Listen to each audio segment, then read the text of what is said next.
quero convidar você agora a abrir a sua Bíblia. Se você usa um aplicativo, não tem problema, um smartphone, um computador ou uma Bíblia aí do lado, leia comigo alguns textos do Apocalipse. Eu quero começar e você vai entender o porquê dessa minha preocupação sobre a modernidade líquida. Apocalipse capítulo 13. Eu quero ler aqui a partir do verso 9. Apocalipse 13, verso 9 diz assim: Se alguém tem ouvidos, ouça. Se alguém tiver de ir para o cativeiro irá. Se alguém tiver de ser morto à espada, pela espada morto será. Aqui está a perseverança e a fidelidade dos santos. É interessante que, se você olhar esse texto do Apocalipse, essa primeira parte que fala aqui, se alguém tiver de ir para o cativeiro irá, aqui João está citando quase textualmente uma passagem do livro de Jeremias, capítulo 15. E ali em Jeremias chama a minha atenção que este oráculo de Deus não é dado contra os ímpios. Esse oráculo de Deus é dado contra o povo que se recusa a ouvir a aliança de Deus. Ali o Senhor diz que ainda que Moisés e outros heróis da fé se interpusessem entre Deus e o povo intercedendo, ainda assim ele não se inclinaria para ouvir aquele povo. É interessante que certa feita no passado Moisés pediu a Deus: perdoa esse povo ou risco o meu nome do livro que o Senhor escreveu. Mas na hipérbole profética de Jeremias, Deus diz que ainda que isso acontecesse, ele não cederia, porque o povo quebrou definitivamente o pacto, a aliança com Deus. A releitura disso no Apocalipse me dá a entender que a perseverança dos santos vem no momento de grande apostasia do meio do povo de Deus. E ao mesmo tempo que a besta do Apocalipse é um poder apóstata, por isso eu não posso identificar a besta como sendo o islamismo, como sendo algum movimento não cristão, mas um movimento que sai do cristianismo, porque para ser apostatado um dia você teve que ser fiel. Esta besta, ela traz uma apostasia e a fidelidade do povo de Deus tem que ser mantida em meio ao momento em que outros estão quebrando a aliança. Outra coisa que me chama a atenção da besta do Apocalipse é que ela não parece ser um poder 100% ditatorial. Ela parece ser um poder carismático, porque diz que toda a terra se maravilhou seguindo a besta e dizendo: quem é tão poderoso como a besta? E eu, por muito tempo, lendo essa passagem e lendo livros como O Grande Conflito e comentários do Apocalipse, eu me questionava como o mundo vai se unir diante do anticristo com visões tão divergentes. Em outras palavras, ateu vai aceitar guardar domingo se ele não aceita nem a historicidade da ressurreição de Jesus? Aliás, hoje, pesquisas feitas entre teólogos americanos mostram que em muitas denominações, 57% dos pastores já não acreditam mais na historicidade da ressurreição. Como então eles aceitarão adorar num dia de domingo em homenagem à ressurreição, se eles nem acreditam na ressurreição? Como um muçulmano vai aceitar isto? Como que um ateu vai aceitar esse tipo de coisa? Mas o Covid me deu uma possível resposta. O Covid somado a outras reflexões teológicas que eu já fiz. Veja, o Covid não unificou o mundo em termos de filosofia, proposta de vida. O de esquerda continuou de esquerda. O de direita continuou de direita. O crente continuou crente, o ateu continuou ateu. Mas não importa se você é um iraniano, ou um israelense, ou um americano, ou um brasileiro. Todo mundo foi obrigado a usar máscara.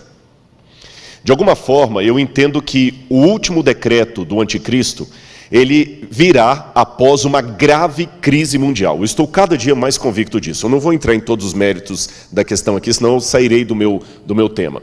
Ele virá depois de um momento de grande crise, mas não será uma união efetiva. Talvez será algo semelhante à união da terça parte dos anjos que caiu com Satanás do céu. Se a união só existe em Cristo, eu não consigo entender que os anjos do diabo são completamente unidos e fiéis um ao outro. Não. Fidelidade, união, amor, isto pertence à luz, pertence a Deus. Se é assim, como é a organização dos anjos caídos? Eu tenho comigo a impressão que eles se odeiam. Eles não podem se amar, porque o amor é só do lado de quem está com Deus. Eles se odeiam. Eles não são unidos como um time. A única coisa que os mantém coesos é o fato de trabalharem por uma causa perdida e saberem que Lúcifer é mais poderoso do que eles. Mas eles não são unidos porque têm um amor um pelo outro. Eles têm apenas um propósito em comum. Assim também a união do mundo em torno do anticristo não será necessariamente uma união de ideias, de doutrinas. Eu acredito que quando o decreto dominical sair, o ateu continuará ateu, o muçulmano continuará muçulmano. Eles vão se unir a esse decreto por um motivo comum, mas não por uma união de ideias. Como hoje, o Covid obrigou pessoas de ideias tão opostas se unirem, ainda que momentaneamente, colocando máscara. Aliás, o próprio Apocalipse fala que os chifres que estão sobre a besta, em pouco tempo, odiarão a prostituta que está na besta. Mostra que não será uma união efetiva. Mas eu quero terminar essa minha explanação do texto bíblico com um ponto que serve de introdução para a palestra que eu quero dar para você nesse fim de tarde e início de noite. Continue sua Bíblia aberta agora em Apocalipse, capítulo 13, continuamos aqui no capítulo 13, nos versículos 16 em diante. Quando fala da marca da besta, diz assim: a todos os pequenos e os grandes, os ricos e os pobres, os livres e os escravos. Percebeu? Quando o decreto dominical sair, continuará havendo rico e pobre, livre e escravo, pequeno e grande. O mundo continuará assim. Mas o que os unificará, assim como aquela unificação dos agentes de Satanás, que não é necessariamente uma união, mas uma unificação apenas num único propósito, faz com que lhe seja dada certa marca na mão direita ou na testa, para que ninguém possa comprar ou vender, senão aquele que tem a marca, o nome da besta ou o número do seu nome. Se você olhar bem o Apocalipse, e o Michelson fez referência aqui a isto, o espetáculo paralelo de Satanás, eu vou fazer referências à palestra do Michelson e da Ágata, porque estão muito coadunadas, o Espírito trabalhou mesmo aqui nesse negócio. Se você olhar o espetáculo paralelo de Satanás, ele é refletido no Apocalipse. O diabo, ele não imita o caráter de Deus, mas ele faz uma paródia de Deus para enganar. Alguns rápidos exemplos apocalípticos. Cristo aparece como aquele que recebe o direito de se assentar no trono de Deus Pai. E ele se assenta no trono de Deus Pai como um cordeiro degolado, porque a palavra esfrazo no grego significa um cordeiro degolado, mas que estranhamente estava vivo, uma ferida de morte, mas que estava vivo. O dragão, que é o diabo, também tem uma das suas cabeças degoladas, ferida de morte, mas sobreviveu. Cristo estava vivo pela ressurreição. O dragão está vivo por uma falsa ressurreição. Ele sobreviveu, mas Cristo tem uma marca de degola no pescoço, o dragão também tem uma marca de degola no pescoço. Cristo se senta no trono de Deus Pai, e o dragão dá também o seu trono à besta. Cristo coloca na testa dos 144 mil o seu selo de propriedade. E a besta coloca na testa das pessoas, não o seu selo, porém a sua marca. E qual a diferença entre selo e marca? Quando você vai tanto no original grego do Apocalipse, como na cultura romana daquela época, era interessante notar que o selo significa alguém que tem uma propriedade, que pertence, uma identidade. Selo, grave aí, se você estiver anotando essa palestra, anote, selo. Eu estou agora não falando só da Bíblia, eu estou falando do mundo em que a Bíblia foi escrita, desde a época da Mesopotâmia, passando pelos persas, gregos. Aliás, no Museu do NASP, do campus de Engenheiro Coelho, nós temos, no Museu de Arqueologia, uma coleção de selos originais dos tempos da Bíblia. E quando a gente examina esses selos, chama a minha atenção que eles têm uma marca, ou melhor, uma identificação. Selo tem a ver com a identificação daquele ou daquilo que é selado. Se você sela uma carta, é para dar identidade à carta. Se você sela uma pessoa, é para dar identidade à pessoa. Porém, a marca é diferente. No mundo greco-romano, época em que o Apocalipse foi escrito, na época de Roma, a marca era dada sobre escravos ou pessoas que, de alguma forma, perdiam a sua classe social.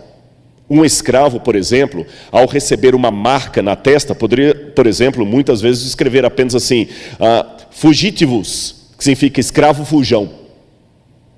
A marca tira a identidade da pessoa. A marca era colocada, por exemplo, uma prostituta, uma mulher que perdia o direito de ser uma mulher de renome, uma matrona na sociedade romana, ela recebia uma marca, podia ser com ferro quente na testa, desde a época da Grécia, ou seja, as marcas nunca eram bem vistas na sociedade greco-romana, porque a marca era algo para tirar a sua identidade. O selo dá a identidade. Você percebeu o paralelismo ou o paradoxo? Cristo dá para você um selo, porque ele lhe dá uma identidade. O anticristo propõe uma marca, que vai justamente tirar a sua identidade. Aí chama minha atenção que a marca do anticristo é dada sobre a mão direita e sobre a testa. Como ele sempre faz uma paródia dos atos de Deus, já dei exemplo aqui do dragão, dando o trono à besta, do cordeiro imolado e do dragão também imolado. Qual seria a paródia do anticristo ao colocar uma marca na testa e na mão? Por que não na perna? Por que na testa? Bom, era na testa que os escravos eram gravados, mas tem algo a mais.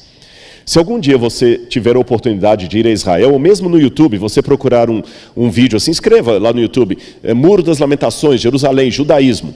Você se deparará com a cena de alguns judeus orando com uma caixinha preta aqui na testa e outra que eles geralmente seguram na mão esquerda. E essa caixa tem uma tira de couro.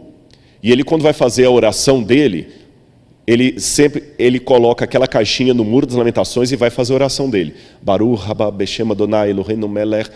E aquela caixinha preta é chamada de teflim em hebraico. Teflim vem da palavra tefilá, que significa prece ou preces no plural. E de onde vem a ideia dessa caixinha preta na testa e na mão?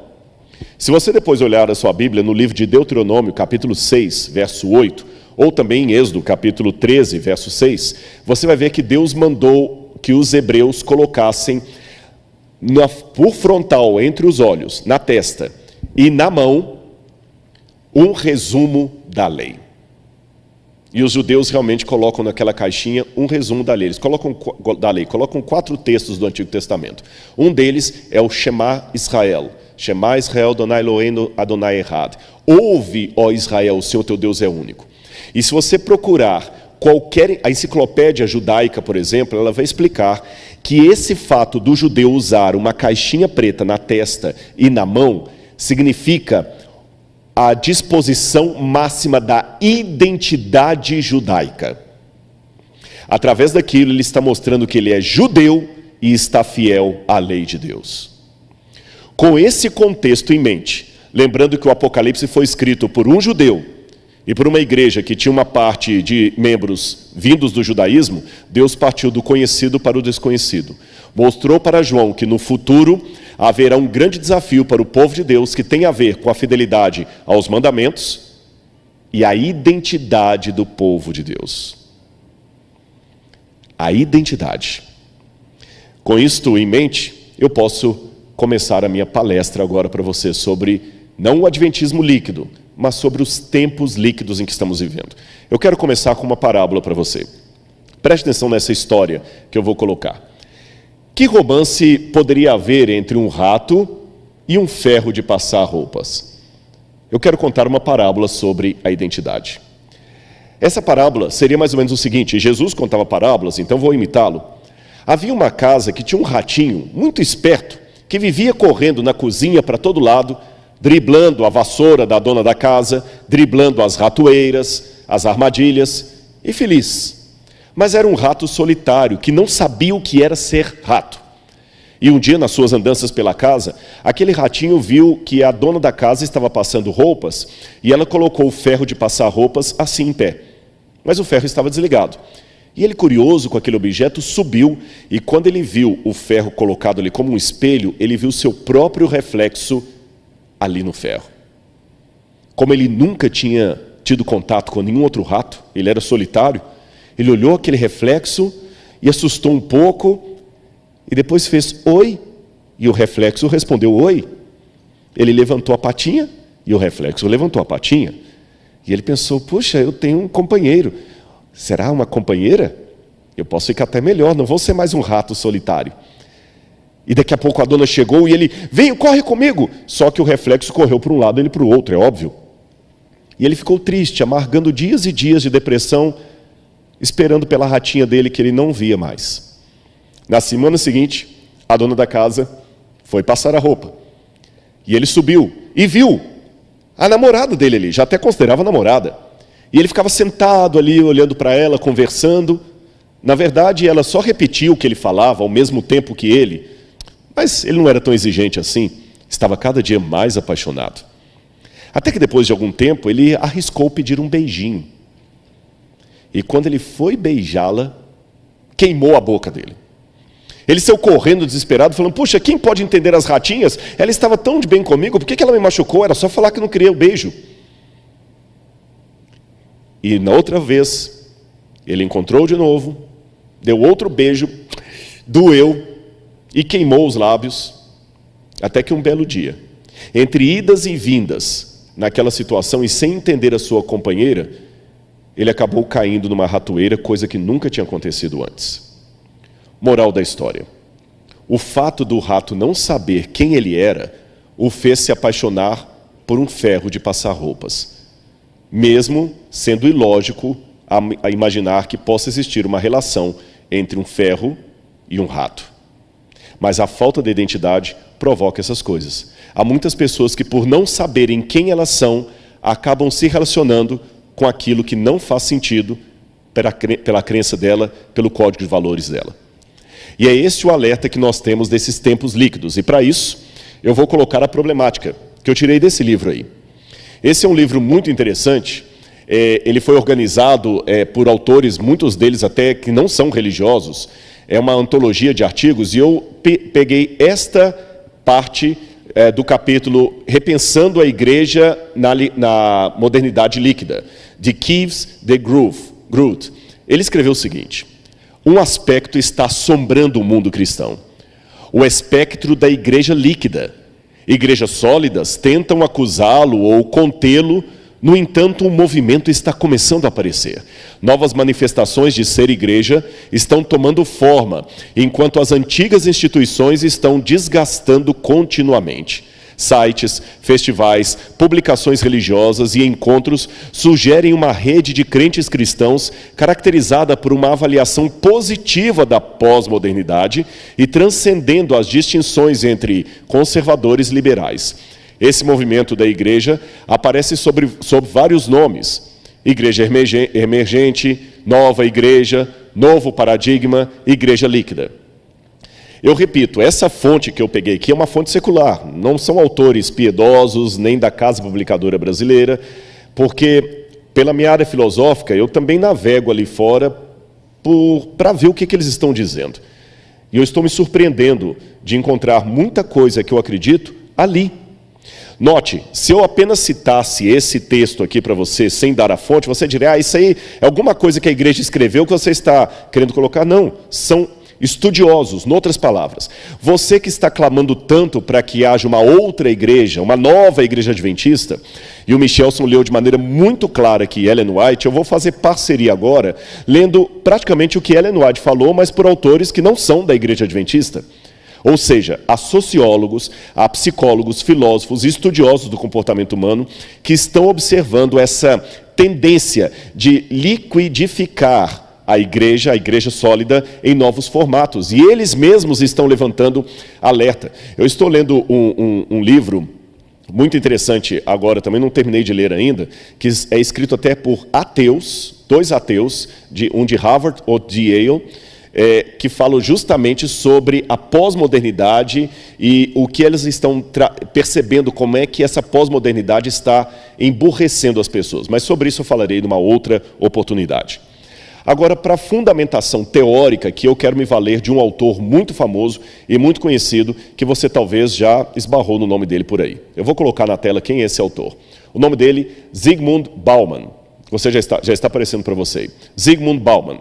Zygmunt Bauman é um dos maiores intelectuais do século XX, sociólogo polonês agnóstico. Então já admito para você que ele, por ser agnóstico, eu vou apresentar algumas discordâncias dele também.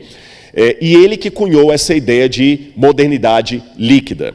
Ele, judeu, foi criado em Varsóvia, foi professor em Varsóvia, foi comunista de carteirinha, fez parte do Partido Comunista Polonês, enfrentou o antissemitismo, foi expulso da Polônia, migrou-se para Israel, foi professor da Universidade de Tel Aviv, depois recebeu um convite para ser professor da Universidade de Leeds, na Inglaterra, e lá ele deslanchou pelo mundo. E os livros dele hoje são publicados em todo lado. Eu mesmo estou mudando um pouco a minha nomenclatura de pós-modernidade para modernidade líquida graças à leitura de Zygmunt Bauman. Repito, para notinha de rodapé. Não significa que eu endosse tudo o que ele escreve. Eu vou apresentar algumas discordâncias também. Mas eu acho que ele vai nos dar um pano de fundo interessante, porque a Agatha e o Michelson apresentaram, cada um a seu tempo. Ela falou da Revolução Francesa e mostrou o olhar profético do Apocalipse. O Michelson também a partir da história do Adventismo. Eu estou mostrando agora o mesmo critério, só que com o olhar de alguém de fora, Zygmunt Bauman. Noutras palavras, eu me surpreendo quando eu vejo verdades da revelação expressas até pelos de fora, como Jesus falou, as próprias pedras clamarão. Então, o que Zygmunt Bauman fala sobre a pós-modernidade? Aqui estão alguns livros que ele publicou, você pode ver aí, são muitos livros. O interessante é que ele já faleceu, ele sempre escrevia, apesar de profundo e acadêmico, com uma linguagem popular. Eu vou mostrar para você o que ele quis dizer com modernidade líquida a partir de um gráfico. Eu vou tentar resumir isso aqui, é uma aula de quase um semestre, eu vou tentar resumir para ficar dentro do meu tempo aqui. O que é pós-modernidade e modernidade líquida? Preste atenção aí no quadro que vai aparecer para você agora. Preste atenção nesse gráfico. Nós temos a história filosófica do Ocidente a partir do cristianismo bizantino. Cristianismo bizantino é o cristianismo a partir de Constantino no IV século. Do quarto século depois de Cristo até o século XVI, você tem um período que filósofos chamam de pré-modernidade. Depois dos séculos XVI ao século XX veio o período chamado modernidade. E a partir do século XX até o século XXI, a pós-modernidade. Assim estão divididos os séculos, a história do mundo ocidental, do pensamento ocidental, em muitos livros. Eu vou explicar para você rapidamente o que foi cada um desses movimentos. Vamos começar pela pré-modernidade. Preste atenção, aqui você tem um quadro e eu quero que você fixe a sua mente nesse quadro. Para ganhar tempo, eu vou deixar passar vários slides aqui, o pessoal não vai voltar tanto para mim aqui, mas você vai ver um quadro de Maria. Por quê? Esse quadro marca qual era o centro da pré-modernidade, o teocentrismo, ou eclesiocentrismo, ou seja, a pré-modernidade era toda voltada para Deus e a igreja. Havia um incentivo ao medo teológico. Você tem que ter medo do inferno, por isso que você tem que almejar o céu. Você tem que almejar o céu por medo do inferno. A igreja dominava o ensino a partir das várias universitas, que eram instituições medievais de ensino dominadas pelo catolicismo. O ápice da pré-modernidade foi justamente o poder de Justiniano, que já foi mencionado aqui pela Agatha Lemos na palestra dela. Você tem a Ágia Sofia, que foi a igreja de Santa Sofia de Istambul, que Justiniano colocou ali o ápice da igreja. E o lema da época era Roma locuta, finita causa est, como disse Santo Agostinho. Santo Agostinho com isso quis dizer, Roma locuta, finita causa est. Roma falou, acabou. Ninguém questionava os dogmas da igreja. Se o fizesse, corria o risco de ter morte civil ou morte literal. E até morte espiritual, porque ele podia ir para o inferno. Basta você ler a Divina Comédia de Dante Alighieri, que a princípio chamava-se apenas a Comédia, em 3 volumes, quando Dante fala do inferno, do purgatório e do paraíso. Aqueles livros eram uma propaganda da pré-modernidade, de tudo voltado para a igreja. Só que eu quero contar uma parábola de transição para você. Alguém escreveu certa vez, comparando a passagem da pré-modernidade para a modernidade, que todos nós éramos como crianças cuja mãe dizia, não abra o armário de guloseimas, há um tigre lá dentro. Por medo do que mamãe dizia, ninguém abriu o armário de guloseimas, e se o tigre nos devorasse? Mas a parábola diz que nós crescemos, criamos coragem, e mesmo trêmulos, abrimos a porta do armário. E para surpresa nossa, não havia tigre nenhum lá dentro. Mamãe mentiu para nós. E os doces eram uma delícia que nós estávamos perdendo tempo de experimentar. Explicando a parábola, essa criança com medo do tigre no armário era a humanidade pré-moderna. O tigre no armário era tudo o que a igreja ensinava. E a mamãe que falava do tigre e ameaçava com ele era a própria religião. Só que a humanidade agora se tornou moderna. Abriu a porta do armário, descobriu a ciência. Percebeu que o tigre não estava lá dentro. E que mamãe mentiu para nós. Aí nós podemos inaugurar a modernidade. Veja agora na sua tela. A modernidade é caracterizada justamente por essa mudança. Você percebeu o primeiro quadro? Mostrava Maria. Agora é a Mona Lisa. Os quadros, as artes, não agora representam apenas o sagrado, agora representam também o profano, representam também o secularizado. O centro da modernidade não é mais Deus, porém o ser humano é antropocêntrico e o cientificismo. Agora um incentivo ao otimismo científico, o progressismo, Augusto Comte, e também um incentivo para a sociedade, produtivismo. O secularismo começa a dominar o ensino. Você não tem apenas as universidades dominadas pela igreja, mas você tem agora também a universidade, nascida na França. O ápice disso, já mencionado na palestra anterior, é Robespierre. E o lema é o lema de Descartes, cogito ergo sum. Curioso que quando Descartes diz cogito ergo sum, penso logo existo, Descartes não estava indo contra a fé. Descartes foi cristão. Pelo contrário, ele estava propondo um método cartesiano de demolir um prédio para reconstruí-lo em novas bases.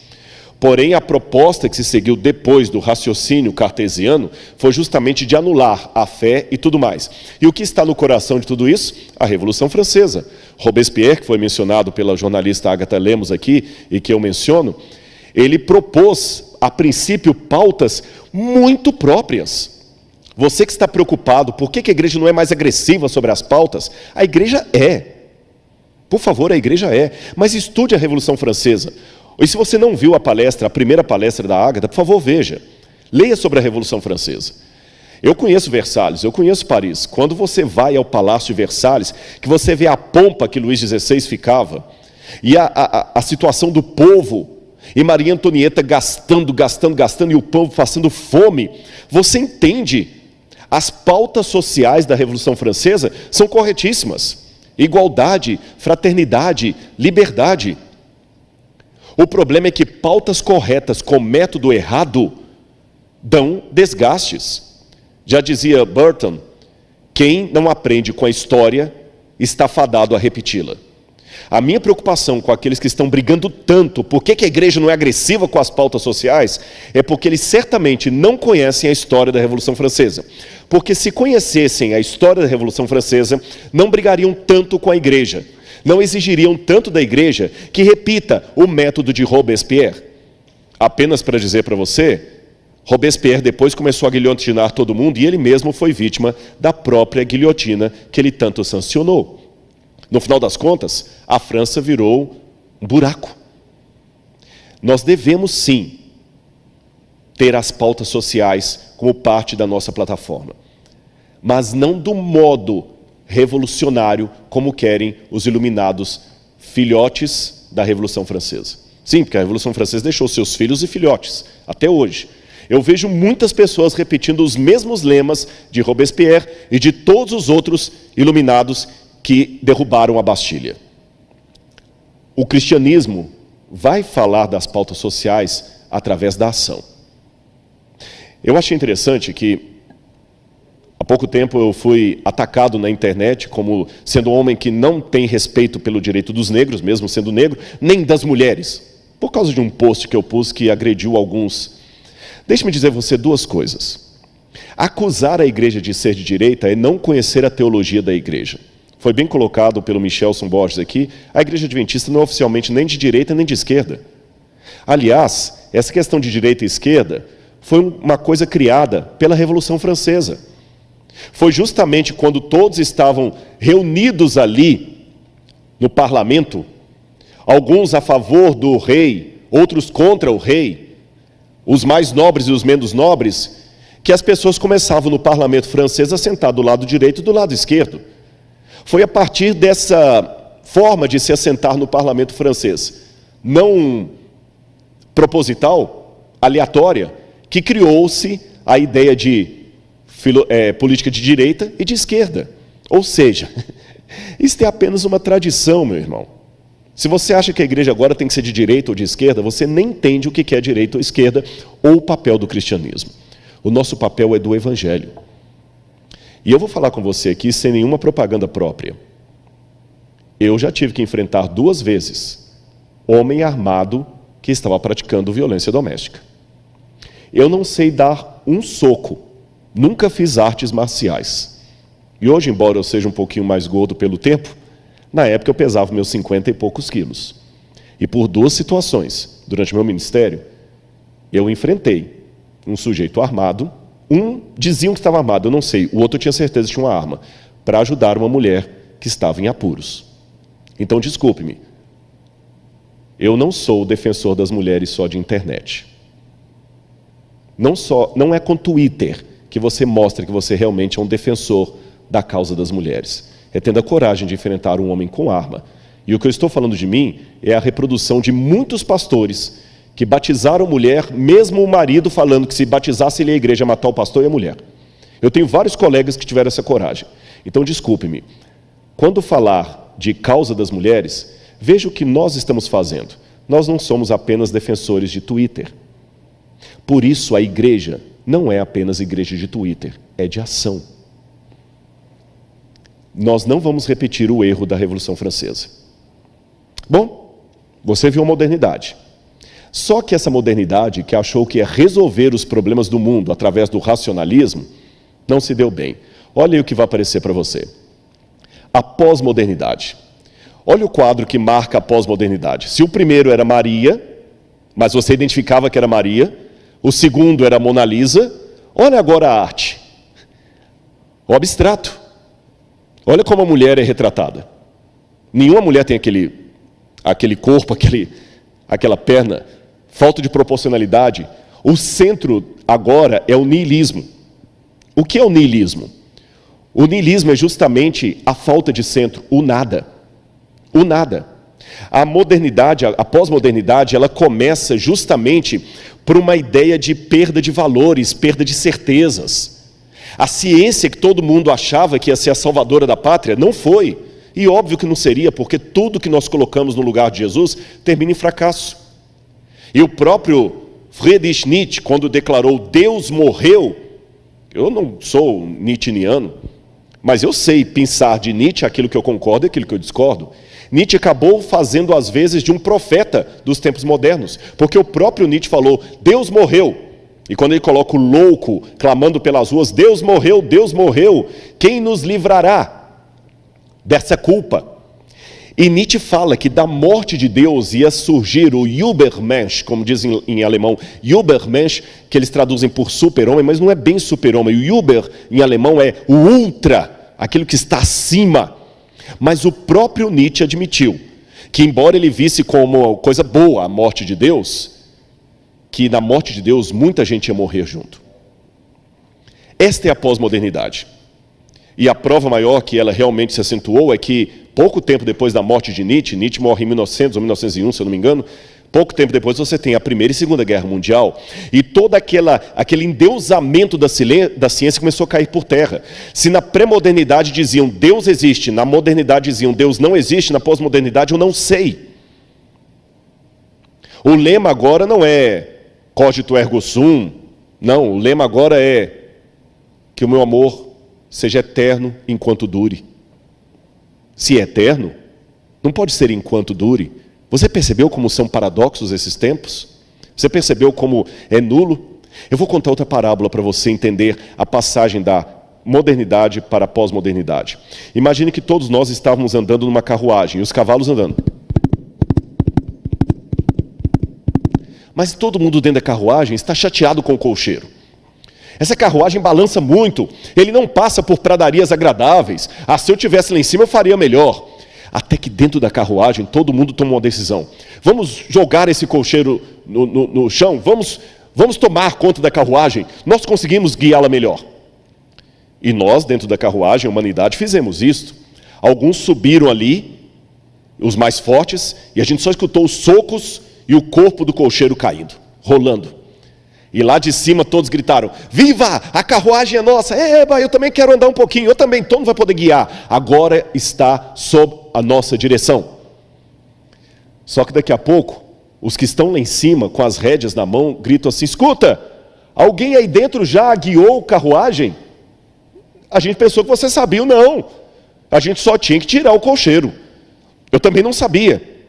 Ninguém sabe guiar os cavalos que estão em disparada indo para o precipício. E o que no início era uma comemoração, agora se torna um pânico geral. Estamos indo para o abismo e não sabemos o que fazer. Esta parábola ilustra a passagem da modernidade para a pós-modernidade. Quando o homem tirou Deus do centro da história, quando o homem tirou Deus da guia do mundo, ele percebeu que ele não dá conta de guiar a história do mundo. Então, como está indo para o abismo, sabe o que as pessoas começam a fazer dentro da carruagem? Já que vamos morrer, então, olha, eu não quero morrer solteiro, então vamos fazer sexo aqui mesmo? Olha, eu não quero enfrentar a dor da morte, então eu vou fumar um baseado, ou ficar bem doidão, que pelo menos eu não sinto nada. É assim que o mundo está hoje, rumando para um precipício. E por isso que as pessoas estão correndo tanto da realidade, porque se elas pararem, elas pensam, se elas pensarem, doem. E aí vem agora a parte de Zygmunt Bauman. Bauman fez críticas à pós-modernidade, ele não aceitou esse termo pós-modernidade, porque ele acha que nós não estamos a partir da modernidade, nós estamos apenas tendo um desdobramento do que já aconteceu. Para falar pós-modernidade, tem que ser algo que vem depois, que rompe com a modernidade. Nós não rompemos com ela, nós apenas a transformamos. Aí ele prefere tratá-la de modernidade líquida. E ele mesmo disse: escolhi chamar de modernidade líquida a crescente convicção de que a mudança é a única coisa permanente e a incerteza é a única certeza. O que Bauman quis dizer? Bauman quis dizer o seguinte: nós saímos de uma modernidade sólida, com princípios, com valores, com certezas, e caímos numa modernidade líquida. E se você olhar bem, qual a característica do líquido? Bom, o líquido toma a forma do invólucro onde ele está. Se você está com uma garrafa de refrigerante, o líquido vai ficar no formato da garrafa de refrigerante. Mas se você quebrar aquela garrafa de refrigerante, ele não sustenta a forma dele, ele acaba derramando. A sociedade está assim. As pessoas não têm convicções, eles têm formas e ficam nelas enquanto lhes for conveniente. A hora que esta forma quebra, elas também derramam como água, porque elas são líquidas. E como meu tempo já está esgotando, eu vou adiantar um pouquinho aqui do que diz Bauman. Bauman aplica esse conceito de liquidez da modernidade a vários elementos: sociedade, casamento, família, crenças, valores. As pessoas hoje elas não ficam firmes muito tempo, porque a hora que o invólucro perde a forma, a água também perde a forma. Eu ainda vou ilustrar mais para você ficar bem claro o que Bauman quis dizer. Se eu pegar um copo d'água, pastor, me presta um copo d'água qualquer aí. Tanto faz, pode ser cheio. Já que eu estou falando de modernidade líquida, aqui, olha, eu estou com a água aqui. Você está vendo? A água está exatamente no formato cilíndrico desse copo. Mas se eu pegar essa água e derramá-la numa garrafa de Coca-Cola, não é propaganda? Não beba Coca-Cola. Se eu colocar essa água numa garrafa de Coca-Cola, ela vai assumir o formato da garrafa de Coca-Cola. Se eu colocá-la num prato, ela vai assumir o formato do prato. E é assim que a sociedade está hoje. Ela assume o formato que lhe for conveniente. Agora, preste atenção se não é isso que nós estamos vendo. Eu chamo a atenção, eu li esses livros falando do cristianismo, da religião de um modo geral, mas deixa-me falar do adventismo. Eu não tenho ainda um estudo de caso que convalide a hipótese que eu vou apresentar para você. Mas eu tenho a impressão que nós estamos hoje tendo um formato de membresia na Igreja Adventista que é um pouco diferente de quando eu me tornei membro da igreja. Por quê? Quando eu me tornei membro da igreja, era assim que funcionava. A gente chegava na igreja e tinha as famílias da igreja. O ancião, que já era talvez terceira geração de adventista, quarta geração de adventista. Às vezes o batismo era da família inteira, batizava o pai, a mãe e os filhos. Eu estou tendo a impressão, pastor Gilson, desculpe que eu já estou fora de distrito há muito tempo, que isso está diminuindo. Nós estamos mais tendo batismo de pessoas individuais. Está cada vez mais raro o batismo de famílias inteiras. É uma pessoa que vem. Pode até vir depois a mãe, a sogra, mas uma pessoa. E a média de permanência de muitas pessoas na igreja, 3 anos ela já está saindo.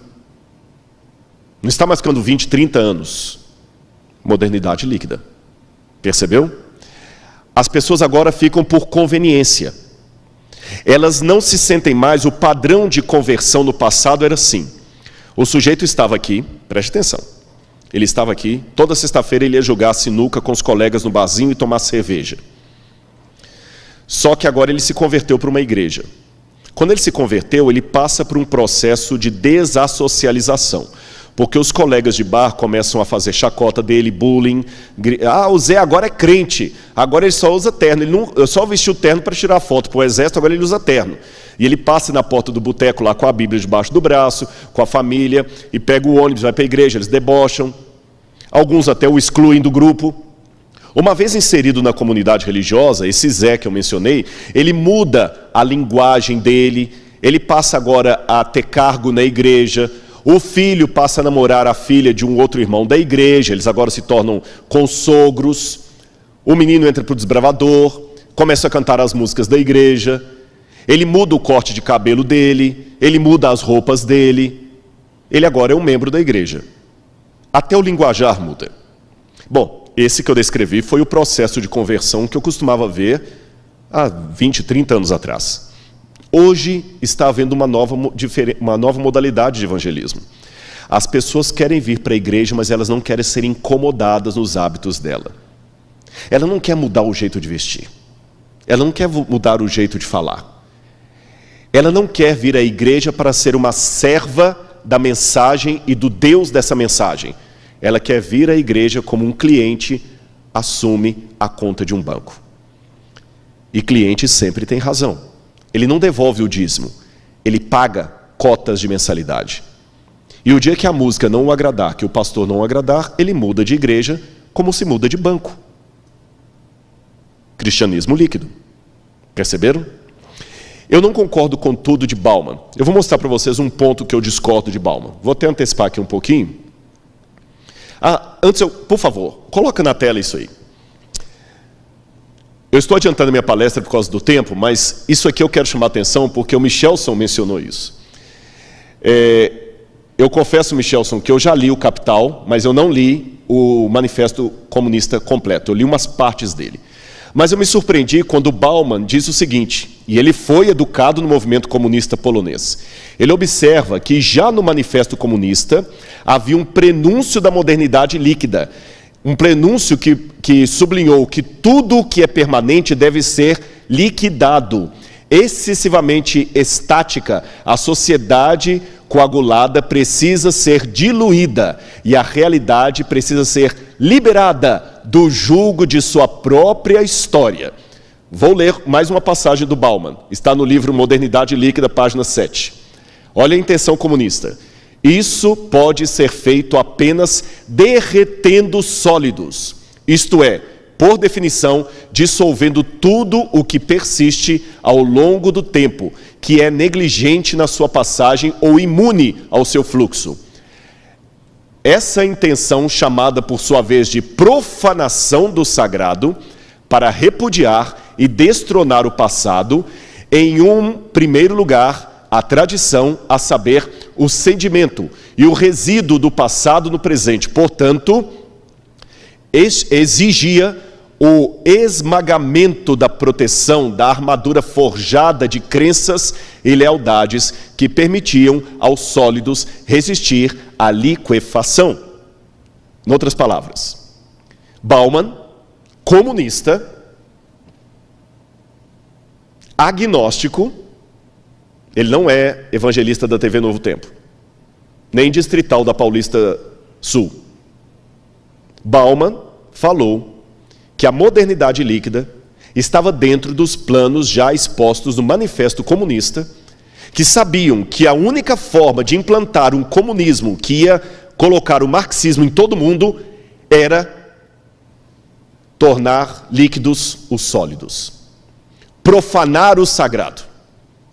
Então, quando você diz, a igreja tem que entender que tomar a causa da mulher, do negro, do homossexual não é marxismo, leia Bauman. Na forma como está sendo colocada, é marxismo. Ponto. Zygmunt Bauman. Ponto. Tá bom? Não é Ellen White. O Michelson foi mais piedoso que eu estou mais secularizado. Ele citou Ellen White, você está Bauman. É marxismo. Eu não concordo com aquele filósofo do presidente lá, o Olavo de Carvalho. Muita coisa que ele fala eu acho muito arrogante. Mas se você percebeu que eu consigo ler autores dos quais eu discordo, a guisa de ilustração Nietzsche, e saber o que é que eu concordo com ele e o que eu discordo.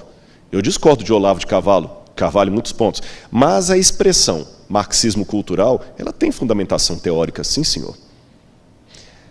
Está ali, estude isso. E a igreja está atenta para isso, para não perder a sua identidade. E eu quero colocar aqui alguns pontos que eu vejo como é que a família foi transformando. Isso Bauman mostra. Olha a ideia patriarcal que eu coloquei entre aspas de paternidade. Olha lá no quadro. Essa era a base da sociedade. Não estou saudosista, não estou falando que isso era o perfeito. Estou apenas historiando a liquefação da sociedade. Olha o pai como chefe, a mãe, vários filhos. 1, 2, 3, 4, 5, 6. Mas o casal conseguia criar os 6 filhos com o salário de 1. Hoje, com o salário de 2, não dá para criar 1. Mas depois da Segunda Guerra Mundial, o que aconteceu com a família? Só na Europa foram 12 milhões de desabrigados de jovens. E aqueles que perderam pai ficaram sem pai nem mãe. Eu sugiro você ler um livro muito interessante. A autora Lynn Nicholas fala do rapto da Europa, como é que o modelo de pai foi sendo diminuído na Europa depois da Segunda Guerra Mundial. E o resultado disso, olha aqui, esses jovens brincando, jovens alemães que o pai e a mãe já tinham morrido, brincando de armas, mas sem saber o perigo que elas tinham. Foi depois disso aí que começou o costume de jovens ficarem até altas horas da tarde na rua, sem o pai e sem a mãe. E você vai falar que isso aqui é patriarcalismo da minha parte, que isso aqui é nostalgia barata. Não é. 10 horas da noite não é lugar de menina de 16 anos estar, a não ser junto com o pai e a mãe. E desculpe-me, eu não tenho moral para falar de educação porque eu não tenho filhos, mas eu sou professor há muitos anos. Eu não tenho filhos, mas eu recebo os filhos de muitos de vocês. E tem muitos pais que pedem para a gente conversar meia hora com o filho dele para tentar em 30 minutos consertar o que ele demorou 16 anos para estragar. Então eu sei o que eu estou falando. É saudosismo barato? Tome como você quiser. Mas o 10 horas da noite, 11 horas da noite, não é hora de menina de 16 anos estar na praça sozinha com a colega batendo papo. Olha o que aconteceu, eu já estou terminando. Olha a figura do pai, como é que foi se transformando. Os Estados Unidos, percebendo o que estava acontecendo na Europa, ainda tentaram, através do cinema e da televisão, manter os valores da família, mas o pai, aos poucos, você vê os Waltons, a família, mas você vê os outros, a feiticeira, como é que o pai foi pouco a pouco se transformando num idiota.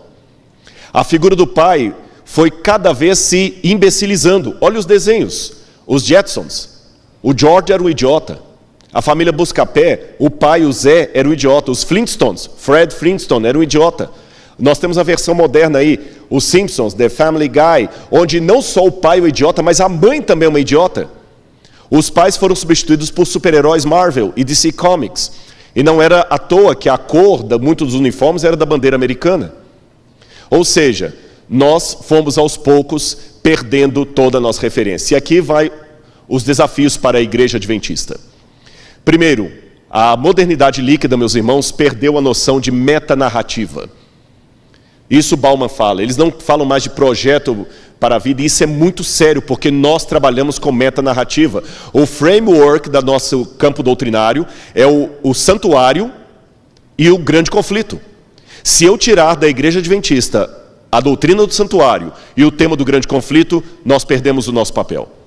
E a metanarrativa hoje justamente quer perder a noção de história. É só o agora, não tem mais a noção de passado.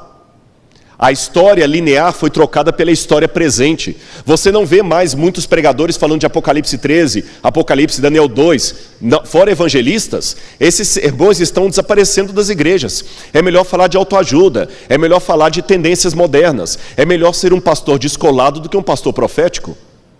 A verdade objetiva, hoje nós estamos trocando a verdade por versões, estamos valorizando versões. Vivemos a era do era pós-cristã, pós-verdade, pós-colonialismo, mas não rompemos de fato com o anterior, apenas nos desencantamos com ele. Os relacionamentos sólidos, a permanência na igreja.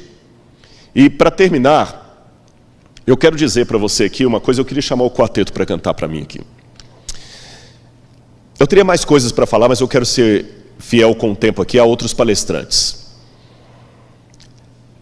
O problema de muitas mensagens hoje não é o que dizem, é o que falta ser dito.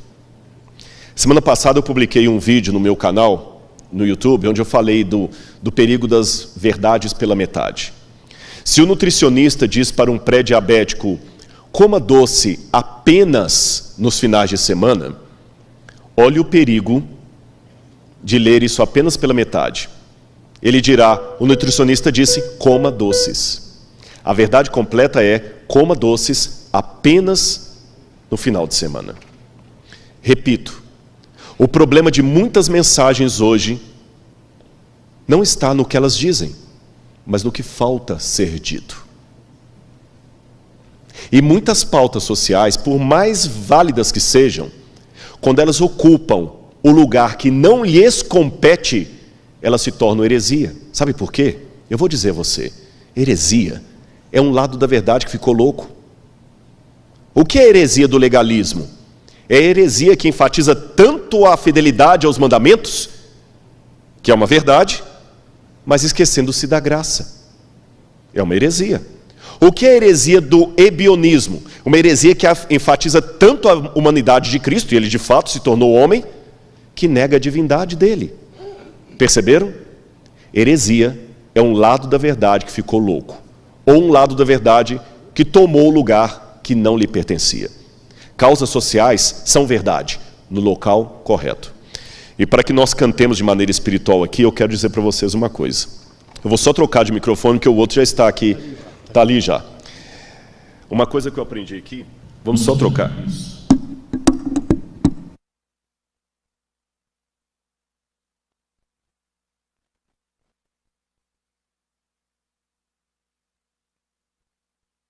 Temos que ter equilíbrio em tudo. Isso é mentira. Sabe por quê? No Apocalipse, capítulo 3, a Laodiceia, Jesus disse assim, quem deras fosses quente ou frio. Quente é um extremo, frio é outro. E o que é o morno? É o equilibrado. Porque tu és morno, eu vou te vomitar. Mas Jesus vomita o equilibrado? Sabe o que eu aprendi? Nós devemos ter equilíbrio apenas nas coisas de Deus. Eu tenho que ter equilíbrio entre orar e trabalho missionário. Eu tenho que ter equilíbrio entre recreação e estudo. Nisso eu tenho que ter equilíbrio. Eu tenho que ter equilíbrio entre ano bíblico e dar folheto. Mas, no que diz respeito a Deus e o mundo, eu não posso ter equilíbrio. Eu tenho que ser radical. Não posso ter equilíbrio entre o céu e o inferno. Não posso ter equilíbrio entre a igreja e o mundo. Aí eu tenho que assumir posição radical, porque segundo o Apocalipse, Jesus vomita os equilibrados.